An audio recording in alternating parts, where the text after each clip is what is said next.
Western Australia launches integrated coronavirus boarding and vaccination certificate app. Western Australia now has an all-in-one mobile app that allows people to show their proof of COVID-19 vaccination and that they've checked in at businesses and venues with SafeWA and access their G2G pass, which is currently a requirement for all people entering the state. Previously, people had to use different applications to show they were vaccinated, such as a COVID-19 digital certificate stored on their smartphone wallet, and that they had checked in to a venue. With ServiceWA app, people will also be able to access features such as a live clock timer and shimmering coat of arms and animated certificate tick to prove their COVID-19 digital certificate is authentic. At the same time, users will gain access to information on how to prepare for COVID-19, where to get tested, where to get vaccinated, and exposure location sites. While the SafeWA app will continue to be accessible to check in at venues, the Western Australian government said it eventually will become outdated and recommends for Western Australians to use ServiceWA going forward. The SafeWA app has had excellent take-up from the Western Australian community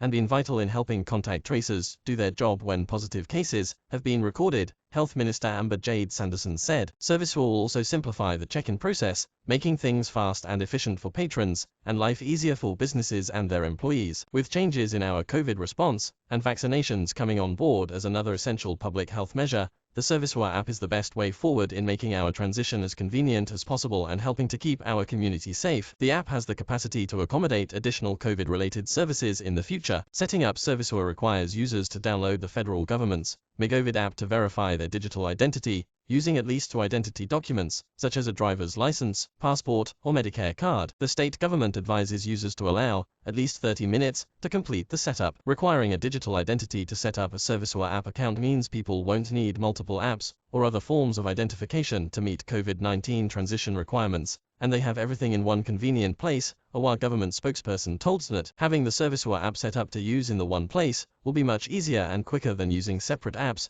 carrying hardcopy certificates, or carrying separate forms of identification. The government spokesperson also assured SNET that the ServiceWA app is secure, and no user venue check-in data will be accessible by WA police, as it previously was for SafeWA. The WA government acted quickly to close a legal loophole that was identified with the SafeWA app in June 2021, where contact register information could be disclosed in compliance with the law, as per the SafeWA privacy policy, the government spokesperson said. The Protection of Information Act 2021 was quickly introduced and passed in Parliament, which prevents disclosure or use of contact register information for any purposes that are unrelated to contact tracing. This legislation applies equally to both the SafeWA app and check-in data provided by the ServiceWA app. On Wednesday, the New South Wales government went live with its rapid antigen test reporting system. Under updated rules, people who test positive to COVID-19 on a rapid antigen test are now required to register their positive results with the state government through the Service NSW online registration form. It follows in the footsteps of the Victorian and Queensland governments that have set up similar registration forms for their respective states.